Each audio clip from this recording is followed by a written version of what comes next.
orties, Yann Marguet. Les orties, c'est désagréable, mais c'est pas méchant, mais c'est désagréable. C'est la chronique de Yann Marguet. Et oui, les orties, chronique d'actualité, Franck, il se trouve que le mot jeune est apparu plus de 12 fois dans la presse cette semaine, parfois même suivi de l'adjectif fédéral. C'est donc vous dire si les jeunes sont au cœur de l'actu, me permettant ainsi de justifier d'une manière tout à fait bancale ces orties de la semaine consacrées à la jeunesse, pas celles de Cuarny, non, mais bien des jeunes, ceux que l'on trouve dans nos villes, dans nos écoles et au Romandie, à Lausanne. Mais c'est quoi un jeune, Franck? Tu sais, toi? Non, mais définition. Un jeune, comment vous dire, c'est une sorte de petit adulte. Un jeune, c'est un arbre qui pousse avec un attelle dans les branches. Un jeune, ça a la peau bien tendue, ça fait classe dans la rue. Voilà, c'était juste pour le plaisir malsain de citer des paroles de Trio sur Couleur Froid. Un jeune, il est né en 2000, bordel. Un jeune, ça peut être UDC, c'est surprenant, mais ça c'est déjà vu. Un jeune, ça peut sortir de table. Un jeune, ça inspire beaucoup Jean-Luc Lahaye. Un jeune, ça dit grave, ça dit swag, ça dit non, trop pas. Un jeune, c'est un peu con, mais c'est pas méchant, mais c'est un peu con. Ah, tu te souviens, Franck, quand on était au gymnase? Enfin, je sais pas si t'as fait le gymnase, j'en ai rien à foutre. Mais rappelle-toi ce spectre infini des possibles vestimentaires. Rocker, gothique, dreadeux, yo, hiver de noix. Ah, je me revois avec ma panoplie de skater alors que j'ai jamais été foutu de réussir un holly. J'étais aussi crédible qu'une sextape d'André Rieu. Mais au moins, on appartenait à quelque chose. Noémie écoutait Nirvana et Sex Pistols. Fred trouvait déjà Dr Dre trop commercial et Gilbert. Ah, Gilbert, il n'existait pas, car aucun jeune ne s'est jamais appelé Gilbert. Alors maintenant, on dirait qu'ils n'ont plus que le choix qu'entre deux styles, les mecs, Kaira ou producteur de beurre artisanal dans le Yukon. Ouais, à la fin, ils écoutent tous Booba, donc qu'est-ce qu'on s'en fout, vraiment. Ils écoutent tous Booba, d'ailleurs, ils disent tous mec, tout le temps, c'est horripilant. Enfin, ils disent pas mec, plutôt mec. Mec, tu sais quoi, mec?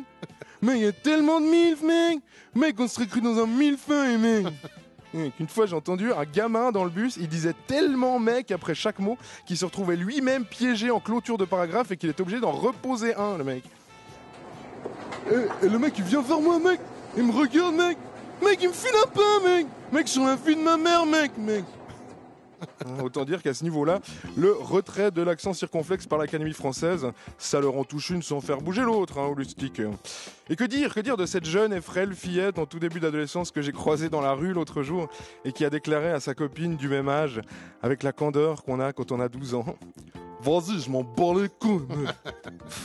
Non mais c'est quoi ça? C'est quoi une petite ado qui s'en bat les couilles finalement? Eh ben, petite définition. Une petite ado qui s'en bat les couilles, c'est Darwin qui se pose des questions. C'est Marc Dutroux qui crie au tue l'amour. C'est Amanda Lear qui dit « Bah quoi ?» Bon, cela dit les jeunes, faut pas pleurer, vous avez plein de qualités aussi, qu'on s'entende bien là-dessus. Mais on n'est pas là pour en parler. Alors à la place, je souhaiterais plutôt terminer avec un discours destiné à l'un ou l'une ou l'autre d'entre vous qui se reconnaîtra. À toi le jeune qui écoute Maître Gims en haut-parleur dans le train ou dans tout autre endroit public, je te pisse à la gueule. Je te pisse à la gueule, mais pas affectueusement comme pourrait le faire R. Kelly, pas en morse comme un débutant au bal du cancer de la prostate, pas à demi-régime comme la dernière petite goutte avant de dormir au cas où, non.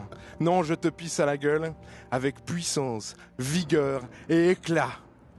Et c'est par un véritable geyser, un volcan en colère, un Karcher sarkozien projetant une urine sombre et chargée en oligo-éléments que je souhaite golden showerer jusqu'à tes gencives pour que tu comprennes enfin que tu nous fais tous chier avec ta musique de baltringue. Et que l'Amérique se rappelle de ce jour comme du jour où un homme s'est levé, même si c'est virtuellement parce que dans la réalité il n'oserait jamais, pour faire pipi sur la tête d'un jeune qui écoutait de la musique de merde. Car c'était là le seul but de cette chronique. Good night and good luck.